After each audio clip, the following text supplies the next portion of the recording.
할렐루야. 나니아 연대기라는 책과 그 다음에 영화의 작가였던 그 영국의 옥스퍼드 대학의 C.S. 루이스 교수는 좀 결혼이 뒤늦게 이렇게 결혼을 하게 되었습니다. 그의 아내가 조이라는 아내인데, 그런데 아내가 암으로 죽어가는 그런 모습을 무기력하게 지켜보면서 자신이 아무것도 해줄 수 없는 그러한 상황에 처했을 때 그의 마음속에 떠오르는 그 슬픔, 그 착잡한 마음, 이 모든 것들을 하나의 책으로 엮었는데요. 그게 바로 헤아려 본 슬픔이라는 책입니다. 그래서 이 책에서 이분은 슬픔을 이렇게 절절하게 묘사를 하는데 한번 보시면 좋겠습니다. 슬픔이 마치 두려움과 같은 느낌이라고 아무도 내게 말해주지 않았다. 무섭지는 않으나 그 감정은 무서울 때와 흡사하다. 똑같이 속이 울렁거리고 안절부절 못하여 입이 벌어진다. 나는 연신 침을 삼킨다. 어떤 때는 은근히 취하거나 뇌진탕이 일어날 것 같은 느낌이 든다. 다른 사람이 뭐라 말하든 받아들이기 힘들다. 아니, 받아들이고 싶지 않은 게다. 만사가 너무 재미없다. 그러면서도 다른 사람들이 내 곁에 있어 주기를 바란다. 집이 텅 빌 때가 무섭다.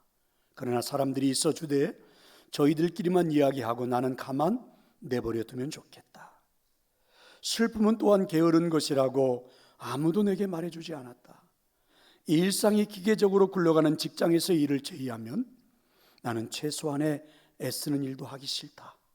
글쓰기는 고사하고 편지 한 장 읽는 것조차 버겁다. 수염 깎는 일조차 하기 싫다.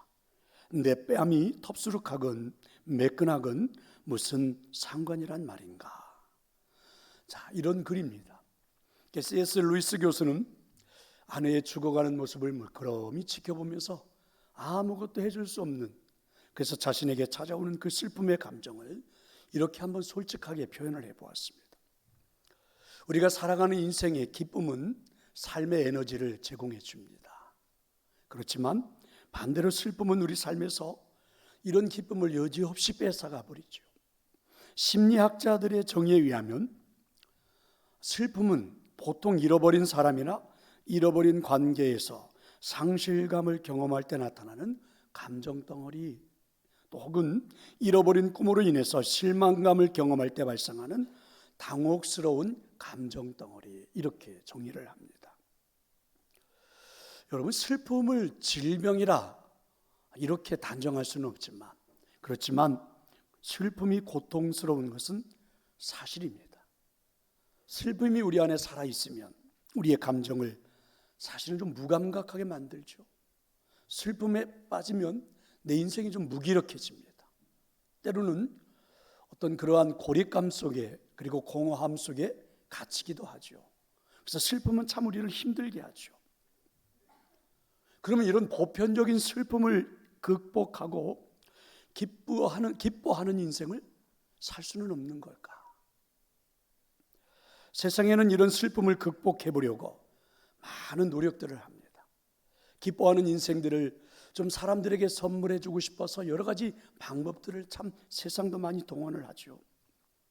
인문학을 공부해서 좀 사람들의 사상의 가치를 좀 높여가지고 기뻐하면서 살아가게 하고자 하는 노력도 요즘 사회에는 굉장히 많습니다. 또 문화적인 방법을 통해서 사람들에게 기쁨을 누려보게 하려고 하는 방법도 많죠. 또 사람들에게 취미생활, 스포츠, 또 심지어는 이제 약물을 통해서라도 기쁨을 누려보게 하려고 합니다. 더 심지어는 마약을 우리들이 복용하게 해서 기쁨을 누려보게 하려는 일들, 그래서 불상사가 생기는 일들도 있지요. 그런데 오늘 성경을 우리가 읽다가 보면 오늘 본문의 주제가 되는 사도 바울을 보면 전혀 다른 곳에서 기쁨을 우리에게 말해주죠. 신앙생활 속에서 누려지는 기쁨이 있다, 이렇게 우리에게 말해주고 있습니다. 사실은 지금 사도 바울의 환경은 슬퍼할 수밖에 없는 상황입니다. 그런데 오히려 즐거움을 누리죠. 일반인들이 느낄 수 없는 감정입니다. 일반적인 사람들이라면 지금 사도 바울의 그 상황과 환경을 보고는 한숨을 지어야 돼요. 슬픔에 빠져서 살아가야 됩니다. 그런데 오히려 바울은 환한 얼굴에 미소를 띄우면서 그리고 살아가고 있죠. 궁금해집니다. 도대체 바울이 누리고 있는 기쁨이 뭘까? 오늘 이 사도 바울이 그런 환경 속에서 누리고 있는 그 기쁨은 도대체 뭘까? 매우 저는 궁금합니다.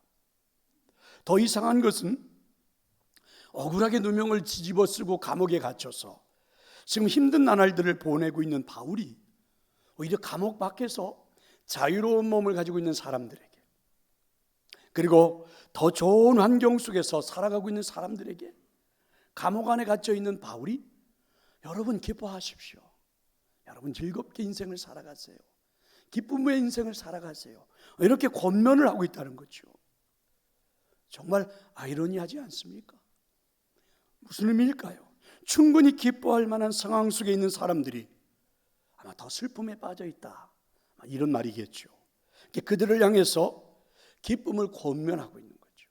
그럼 저나 여러분도 충분히 기뻐하고 즐거워할 수 있는 환경이기도 하고 삶인데도 그러지 못하고 있다라는 이야기가 될 수가 있겠죠. 그러면 여러분, 사도 바울이 누리고 있는 이 기쁨이 도대체 뭘까? 도대체 바울은 어떤 기쁨을 누리는 걸까? 한마디로 말하면 그것은 영생의 기쁨입니다. 바울은 부활하신 예수님을 만나 체험을 했죠. 그리고 예수님과 같은 부활의 소망이 나에게도 주어졌다라는 확신을 가지고, 믿음을 가지고 살아가고 있습니다. 인생이 누릴 수 있는 최고의 기쁨이 바로 영생 아닙니까? 그래서 사도 바울이 가지고 있는 이 영생의 기쁨은 감옥이 뺏어가지도 못해요. 죽음의 위협조차도 그의 기쁨을 뺏어갈 수가 없습니다. 바로 영생의 기쁨이죠. 바울은 이 영생의 기쁨 때문에 자신이 가지고 있었던, 세상에서 기뻐하려고 했던, 노력했던 것들을 다 배설물로 여긴다고 고백하잖아요. 그렇게 많이 쌓아놓았던 스펙, 지식도 지혜도 다 버려버리겠다. 명예도, 그리고 세상 사람들이 알아줄 만한 충분한 나의 그 모든 스펙을 다 배설물로 여겨버리겠다. 이유는요, 내게 찾아오는 영생의 기쁨이 넘쳐나서 얼마나 좋으면 그럴까라는 겁니다. 성도 여러분, 사실 하나님은 우리에게도 이런 영생의 기쁨을 주셨습니다. 아멘. 지난주에 우리는 부활하신 예수님을 체험했죠. 사순절의 기간을 지나면서 묵상했고, 그리고 부활절을 통해서 예수 그리스도가 내 안에 부활하신 생명으로 실존하고 있음을 우리들도 확인해 보았고, 하나님이 또한 확인시켜 주셨습니다. 이 영생의 기쁨을 누리며 살아가도록 여전히 성령님도 우리를 돕고 계십니다. 성도 여러분, 여러분은 신앙생활의 기쁨을 누리십니까? 지금 여러분은 삶이 행복하게 살아간다고 고백할 수 있나요? 여러분, 기독교인들의 그 절기로 본다면 40일간의 사순절이 지났죠. 그리고 이제 부활주일부터 시작해서 50일째가 되는 날을 오순절이라고 그러죠. 성령의 충만한 역사를 체험하는 절기죠. 그러면 여러분, 부활주일부터 시작해서, 부활한 그 주일부터 시작해서 오순절이 오는 날까지는 50일 동안의 시간이죠. 그 기간을 성경은, 그리고 기독교인들은 기쁨의 절기로 맞이하죠. 부활하신 예수 그리스도의 영생을 가슴에 담았으니까 최고의 영생의 기쁨을 맛보자. 그리고 그 기쁨을 가지고 오순절날 성령의 충만함을 체험하는 자리로 들어가게 되는 거죠. 자, 저는 오늘 만약에 바울이 앞에 있다면 질문해 보고 싶어요. 바울에게 말해 보고 싶습니다. 사도 바울은, 당신은 이 영생의 기쁨을 어떻게 누리는 겁니까? 한번 우리에게도 가르쳐 줘 보세요 하고 저는 배워보고 싶습니다. 바울이 누리고 있는 이 영생의 기쁨은 도대체 어떻게 누리는 걸까요? 먼저 인간관계 속에서 관용을 베푸는 학습을 통해서입니다. 좀 어려운 말이겠지만 그리 어렵지 않아요. 간단합니다. 우리가 기쁨을 잃어버리고 살아가는 데는 수많은 이유들이 있겠죠. 슬퍼하는 데는 수많은 이유들이 있을 겁니다. 아픔이 자꾸 찾아오는 것은 그만한 이유가 있겠죠. 그런데 여러분, 가장 보편적이고 가장 광범한 이유는요, 사람들과의 관계 속에서 받은 상처 아닙니까? 우리가 왜 이렇게 기쁨을 잃어버리고 살아가는 겁니까? 부모로부터 받은 상처가 평생을 괴롭히죠. 자식들로부터 받은 상처가 남은 노년의 인생을 참 슬프게 하죠. 여러분, 형제들로부터 받은 그 상처가 관계마저도 끊고 살아가게 하는, 사실 우리가 안에 웃지 못하게 하는 슬픔들이 있죠. 여러분, 교회 안에서 옆에 있는 성도들과 행복해야 되는데 받은 상처 때문에, 또 여러분 직장에서 일하는 동료들과의 관계 속에서 받은 상처, 또 이 사회 속에서 사회가 주는 그죠? 이념의 그런 어떤 진영을 갖추어 가지고 우리에게 주는 상처들, 대부분의 상처들은 다 인간관계로 인해서 누려지는 상처들, 그래서 기쁨을 잃어버린 거죠. 누군가는 오늘 이 시대를 살아가는 사람들을 고슴도치에다가 비유를 했습니다. 우리는 모두 고슴도치와 같다, 이렇게 말입니다. 대부분의 동물들은요, 떼를 지어서 생활한다고 그러죠. 어디에서 어디로 장소를 이동할 때도 혼자 가는 경우가 없다고 그러죠. 떼를 지어 간다고 그래요. 곰도 그러고 사자도 그러고 사슴도 그러고 심지어는 양들도 떼를 지어서 이동한다고 그래요. 그런데 유일하게 고슴도치만은 홀로 다닌대요. 그러면 고슴도치가 고독을 즐겨해서 그럴까?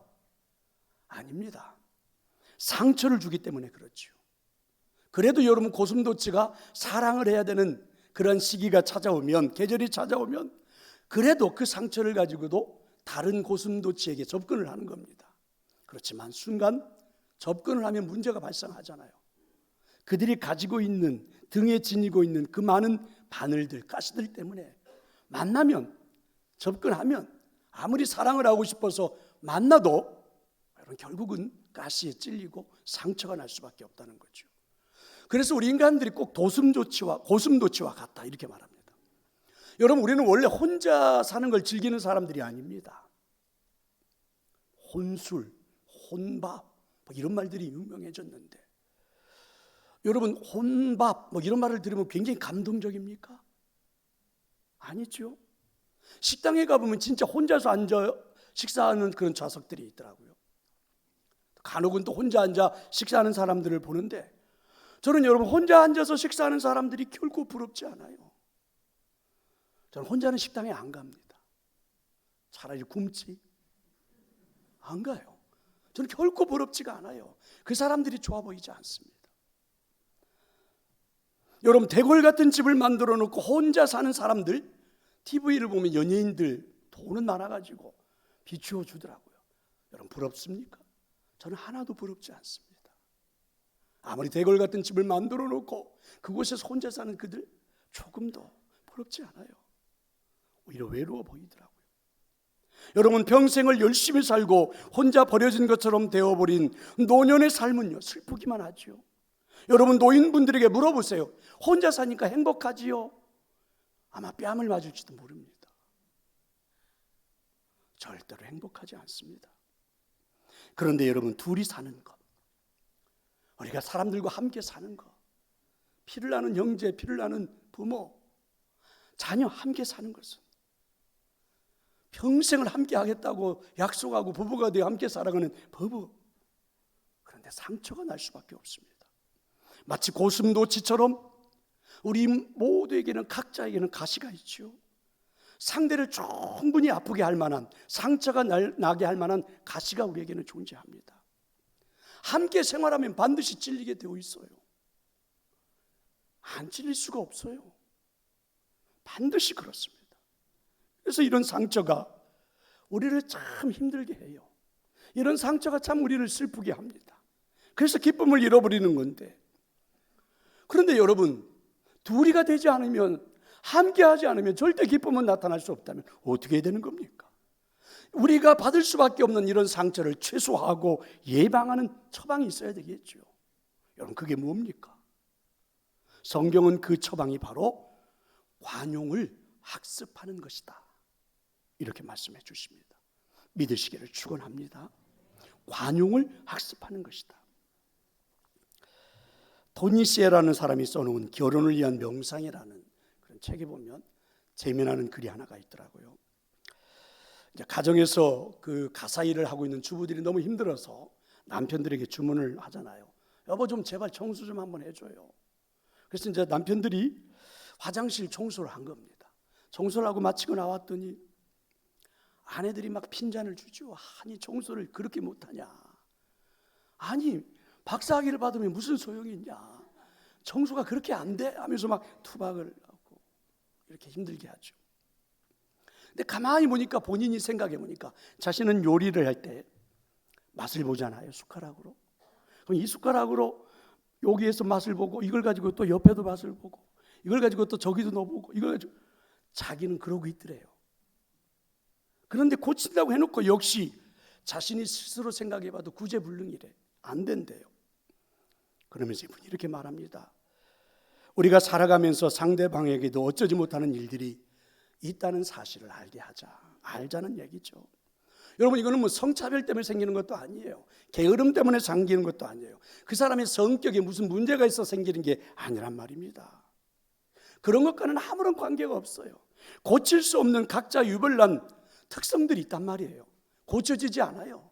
해결되지 않아요. 그냥 그 특성을 어떻게 받아들일 것이냐, 사실은 이것만 남는다는 거죠. 어린 시절부터 여러분 몸에 밴 거예요. 그냥 그렇게 살아온 거야. 근데 그건 여러분 그렇게 되지가 않아. 그래서 이분이 책에 이렇게 썼어요. 둘 다 이제 그만하자. 상대방을 그냥 내버려 두자. 상대방이 가지고 있는 독특한 특성은 기이한 것도 아니고 잘못된 것도 아니다. 그 상대방이 가지고 있는 독특한 특성은 상대방을 모욕하기 위해서 가지고 있는 것도 아니다. 여러분, 남편들이 청소하러 그 화장실에 들어가 가지고 청소하고 나서 아내를 모욕하기 위해서 그렇게 하는 남편들 한 명도 없어요. 아내를 도와주기 위해서 청소를 한 건데 실력이 그거밖에 안 돼요. 박사학위하고는 상관도 없어요. 남편이 아내를 모욕하기 위해서 화장실 청소를 그렇게 한 게 아니란 말입니다. 그러면 그 사람의 특성으로, 그 사람에 대한 인물로 그냥 받아들이자. 이런 걸 뭐라 그래요? 관용, 이렇게 말합니다. 자, 오늘 5절에도 이렇게 표현했습니다. 너의 관용을 모든 사람에게 어떻게 해요? 알게 하라. 주께서 가까우시니라. 그게 관용이라는 것은 우리 이웃의 허물을 파헤치는 것이 아니라 어떻게 한다고요? 덮어주는 겁니다. 그래서 관용의 실천이 바로 뭐라고요? 용서입니다. 결국 인간 관계는 상처입니다. 근데 그 상처를 극복하고 인간이 기쁨을 누리고 행복해지려면 용서를 배워야 합니다. 관용을 배워야 합니다. 그리고 해볼 수 있어야 합니다. 믿으시기를 축원합니다. 그런데 오늘 성경은 왜 관용을 우리에게 권하면서 이런 말씀을 썼을까요? 주께서 가까우시니라. 이 말씀이 도대체 무슨 의미일까요? 해석이 가능한데, 가까이 계신 주님이 우리를 도우실 수 있기 때문입니다. 여러분, 부활하신 예수님을 내 중심에 모셨잖아요. 그럼 이보다 더 가까이 계실 수는 없습니다. 그럼 우리가 예수님의 이름을 사용하면 돼요. 그 예수님의 이름으로 여러분 누군가에게 관용을 베풀고 누군가를 용서하고 시작하면 된다는 말이죠. 영생의 생명이 나에게 있는 건 실존이에요. 확실한 거예요. 그래서 관용의 학습을 시작하면 반드시 주님이 도와주신다는 겁니다. 성령님이 도와주신다는 겁니다. 관용의 학습을 시작하면 나뿐만이 아니에요. 앞에 있는 상대방도 너무 기뻐요. 관용의 학습을 시작하면 말할 수 없는 내 가슴에 뭉클함도 찾아오도록 하나님이 역사하시겠다는 거예요. 한번 시도해보라는 겁니다. 주께서 가까우시니라. 가까이 있으니까 해보라는 겁니다. 또 하나는 우리 모두 주님 앞에 서서 이제 우리 인생의 결산을 하는 날이 반드시 올 텐데, 그때 우리가 주님 앞에 제일 먼저 구할 것이 무엇일까요? 관용입니다. 내 인생을 마치고 하나님 앞에 섰을 때 우리가 하나님 앞에 요구할 수 있는 건 다 하나밖에 없을걸요. 하나님, 제발 저에게 관용을 베풀어 주소서. 하나님, 저에게 용서해 주소서. 제가 살아온 인생에 대해서 하나님 용서해 주소서. 그게 우리가 할 수 있는 전부라는 거지요. 그렇습니다. 그러니까 관용과 용서로 이웃들에게 다가가는 사람들에게, 학습하는 사람들에게, 그 인생의 사람들에게 주어지는 그 행복이, 그 감격이, 오늘 성경은 뭐라고요? 기쁨, 이렇게 말씀합니다. 누릴 수 있기를 축원합니다. 내 안에는 부활의 영생의 생명을 소유하기 때문에 누구나가 다 누릴 수 있으니까 한번 학습해보라, 배워보라, 실천해보라. 그러면 그때마다 정말 넘칠 수 있는 끝없는 그 행복의 기쁨을 주겠다. 그래서 사도 바울이 오늘 우리에게 고백하는 겁니다. 내가 옥살이를 하지만 온몸에 피투성이가 되어 매를 맞고 옥에 갇혀 있지만 그래도 기쁘다. 내 생명에 위협을 당하고 있는 상관이 있지만 그래도 저 밖에 있는 사람들을 향하여 나는 기쁘니까 걱정하지 말고 당신들 기뻐하면서 사세요. 이렇게 말하는 겁니다.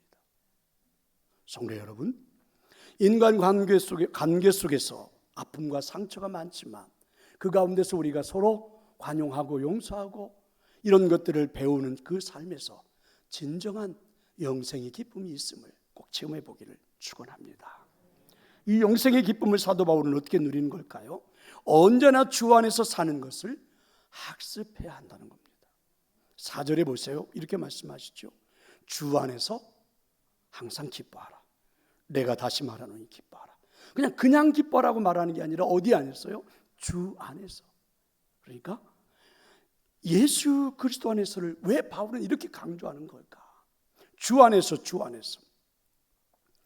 이미 우리는 잘 알고 있습니다. 예수 그리스도만이 우리의 용서와 기쁨의 삶의 완벽한 모델이라는 의미겠죠. 예수님은 십자가에 달리시면서 그 십자가상에서 자신을 향하여 모독하고 자신을 향하여 저주하고 있는 사람들을 바라보면서 하나님, 저들이 아무것도 몰라서 저래요. 용서해 주세요. 이러면서 돌아가신 분이 예수 그리스도예요. 그럼 우리가 그분의 제자라면 당연히 우리가 그의 삶을 살아가는 것이 맞지 않느냐. 자, 이런 의미예요. 주 안에서라는 말은. 또 한 가지 주 안에서라는 말은요, 여러분 용서하라고 가르치시는 중요한 이유가 여기에 있는 겁니다. 용서는 우리의 힘만으로는 불가능하기 때문에 그래요. 여러분, 이 루이스 교수가 한 말이 저는 굉장히 의미가 있어 보여요. 한번 여러분 화면 보세요. 한번 천천히 잘 한번 생각을 해봐요. 용서는 우리가 용서할 일이 생길 때까지는 아름다운 생각이다. 그러나 내가 누군가를 구체적으로 용서할 일이 생기면 그것은 더 이상 아름다운 생각도 쉽게 실천될 수 있는 생각도 아니다. 어쩌면 그렇게 잘 표현을 했는지 딱 맞게 표현을 한 것 같아요. 여러분, 용서라는 말은 얼마나 아름답습니까? 여러분, 제가 설교할 때 얼마나 멋지고, 설교할 때 용서하세요는 말이, 관용을 하세요는 말이 얼마나 여러분 감동적입니까? 여러분, 누군가에게 외칠 때도 감동적이죠. 그런데 여러분, 그게 내가 용서할 일이 내 앞에 생겼을 때는요, 결코 아름답지가 않아요. 쉽지도 않아요. 어쩌면 그렇게 어려운지. 내가 누군가를 용서할 일이 내 인생에 펼쳐지기 시작하면 그때부터 나는 괴로워요. 갈등해요. 정말 힘이 듭니다. 그래서 오늘 성경은 뭐라고 말씀하십니까? 우리의 힘으로는 불가능하다. 용서가 잘 안 된다. 그럼 여러분들이 지금 누군가를 용서가 안 된다라고 여러분 스스로가 그렇게 생각하고 있는 건 자신의 힘으로 해보겠다라는 생각을 아직도 버리지 않았다는 얘기겠죠. 성경은 그래서 우리에게 말씀합니다. 우리 안에 부활하신 예수 그리스도의 영생의 생명이 존재하지 않더냐. 그 영생의 생명을 가지고 한번 주 안에서는 연습을 해보라. 주 안에서 살아가는 연습을 해보라. 그러면 가능하다. 여러분, 기독교 신앙의 가장 놀라운 신비가 무엇입니까? 저와 여러분이 예수님을 믿게 되면 부활하신 예수님 우리 안에 영으로 거하신다는 사실이죠. 구원받으면 부활의 생명이 실존으로 내 안에 존재한다는 신비가 기독교의 신비입니다. 예수님의 생명이 우리 안에 거하는 것은 영이에요. 다른 말로 말하면 눈으로 안 보인다는 말입니다. 내게 거하긴 거하는데 눈으로 보이지가 않아요. 손으로 잡을 수도 없어요. 뭐라고 설명하기도 어려워요. 여러분, 내 이성으로도 다 설명이 잘 안 돼요. 그래서 우리는 자꾸만 의심하죠. 믿고 살면서도 흔들릴 때가 있죠. 정말 내 안에 예수님이 존재하는 거야? 내 안에 성령님이 존재하는 걸까? 이렇게 의심이 생겨요. 그런데 여러분, 뒤돌아보면, 살아온 내 인생을 뒤돌아보면, 여러분, 예수 그리스도가 내 안에 계시지 않았더라면, 예수님의 생명이 내 안에 존재하지 않았더라면, 내가 부활하신 예수님의 영생을 소유하지 않았더라면, 성령님이 내 안에 존재하지 않았더라면 내가 이렇게 살아올 수 있었을까? 내가 오늘 여기 이렇게 존재할 수 있을까? 여러분, 여기 이 자리에 앉아서 예배할 수 있을까? 이런 말입니다. 정말 신비해요. 너무너무 신비로운 일이에요. 이게 기독교의 신비로운 역사예요. 말로 설명이 잘 안 되죠. 누군가가 저한테 물어본다면 저는요, 저의 인생에서 예수님을 빼버리고 나면 저는 남는 게 아무것도 없는 것 같아요. 내 인생에서 예수 그리스도를 빼버리고 나면 저한테는 아무것도 없는 것 같아요. 뭐 내놓을 만한 이야기가 한마디도 없어 보입니다. 여러분 안 그러세요? 마찬가지 아닙니까? 그래서 빌립보서 2장 13절은 구체적으로 이렇게 선포하죠. 너희 안에서 행하시는 이는 하나님이시니. 멋지지 않습니까? 우리 안에서 행하시는 분은 하나님이시니 자기의 기쁜 뜻을 위하여 너에게 소원을 두고 행하게 하신다. 하나님이 우리 안에서 지금 움직이고 행하고 계신데요. 하나님의 영광을 드러내기 위해서 오늘도 우리를 움직이고 계신데요. 참 우리가 어리석었어요. 내가 아는 줄 알았어. 아니라는 겁니다. 그래서 바울은 갈라디아서 2장 20절에서 우리 그리스도인들이 살아가는 삶의 본질을 아주 정확하게 말했습니다. 저는 잊어버리지 않았으면 좋겠어요. 내가 사는 것이 아니다.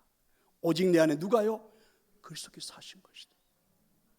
눈으로는 볼 수 없지만, 영이라 눈으로 확인이 되지는 않지만, 손으로 잡히지는 않지만, 어떤 때는 이성으로도 잘 이해가 되지 않지만 분명히 내 안에는 부활하신 예수님의 생명이 존재하신다는 겁니다. 그렇지 않으면 우리가 존재할 수 없는 거죠. 그렇지 않으면 우리는 아무것도 아니라는 말이겠죠. 그래서 성경은 우리에게 이렇게 선포해요. 우리 안에 기뻐할 수 있는 예수 그리스도의 영이 계시니까, 그게 실존이니까, 그게 나니까 기뻐하면서 살아라. 그래서 주 안에서 항상 기뻐하라, 이렇게 말씀하는 겁니다. 믿으시기를 축원합니다. 주 안에 서라. 주 안에서 항상 기뻐하라. 정말 기뻐하는 삶을 살고 싶으십니까? 즐거운 인생을 원하세요? 행복한 인생을 소망하십니까? 그렇다면 주 안에서 살아가는 걸 열심히 학습하십시오. 연습해 보십시오. 실천해 보십시오. 그분과 매일매일 일상에서 교통해보고, 그분의 도움을 받는 것도 한번 연습해보고, 그분이 내 안에서 역사하는 것도 한번 체험해보고, 그래서 내 안에 존재하는 기쁨을 반드시 발견할 수 있기를 저는 축원합니다. 어느 목사님의 이야기인데요, 우리나라의 외국에서 온 선교사님이 우리 목사님에게 이런 질문을 하더래요. 한국 교인들은 참 이상하다는 겁니다.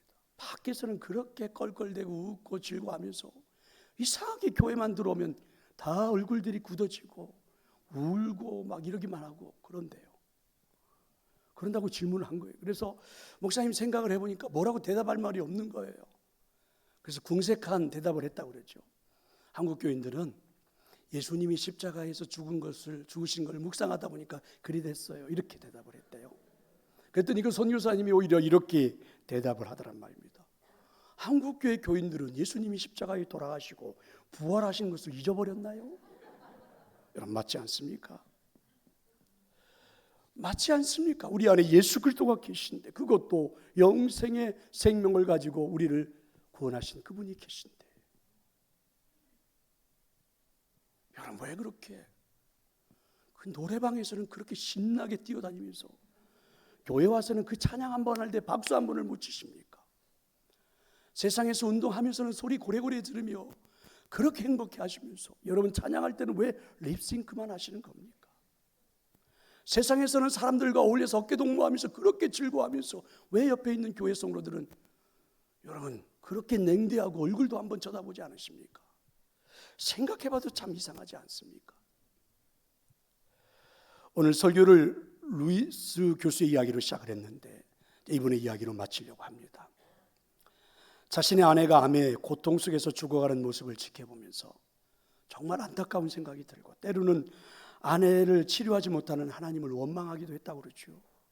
그런데 그 통증에 시달리면서 떼굴떼굴 둥글며 아파하면서도 그 아픔 속에서도 매 순간 아내가 기도할 때마다 그 슬픔을 이겨내고 아픔을 이겨내고 그리고 기뻐하는 모습을 보면서 하나님은 여전히 살아계시는구나. 내 아내의 마음속에는 여전히 그 고통 속에서도 하나님을 품 안에 모시고 살아가는구나. 이분은 걸 느낄 수 있었다고 그러죠.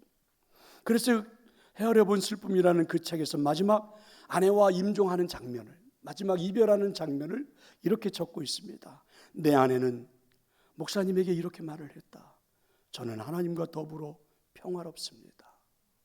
그리고 내 아내는 미소를 지었다. 그 미소는 단순히 나를 향한 것이 아니라 자신을 구원하신 주님께 드리는 미소였다. 그리고 그녀는 영원한 천국으로 돌아갔다. 루이스는요, 후일 다른 사람들에게 이야기하는 것 속에서 이렇게 말을 했습니다. 자기 아내와 마지막 작별하는 그 순간에 자신은 어느 날 예수님을 내 안에 구주로 영접했기 때문에 이 마지막 이별의 작별을 아름답게 할 수 있었다고 말을 했어요. 오늘날 예기치 못했던 나에게 예수 그리스도를 구주로 영접하고 내 안에 누릴 수 있었던 그 기쁨, 그래서 이 루이스는 그 기쁨을 예기치 못한 기쁨이라고 고백을 해요. 그 기쁨 때문에 나와 마지막 이별을 하는 그 아내와 그래도 그 순간의 기쁨으로 슬픔을 이겨내면서 아내를 보낼 수 있었다, 이렇게 고백을 하는 겁니다. 성도 여러분, 사실 오늘 우리에게도 이런 기쁨이 필요하지 않습니까? 오늘 무신론자였던 루이스가, 그렇게 이성적으로만 살았던 그 루이스가 예수 그리스도를 구주로 영접하고 내 안에 이런 기쁨이, 내 안에 이런 감격이 있다니, 그러면서 여러분 마지막 작별도 슬픔도 잘 이겨낼 수 있었다면, 우리도 예수님을 구주로 영접한 자들이라면 그 기쁨을 누리는 게 마땅하지 않겠습니까? 목회하는 저의 바람이 있다면, 여기 많이 계신 성도 여러분들을 정말 하나님의 나라 천국으로 인도하는 저의 바람이 있다면, 부활하신 예수 그리스도를 여러분들이 영접하고 그 기쁨의 인생을, 그래서 하나님 주시는 그 영생의 선물을 누리고 살아가는 것 정말 보고 싶습니다. 여러분의 떠오르는 환한 얼굴의 미소, 저 보고 싶어요. 그리고 여러분 그렇게 행복하게 살아가는 여러분의 모습 보고 싶습니다. 저는 여러분에게 꼭 그런 믿음의 역사가 일어나기를 간절히 축원합니다.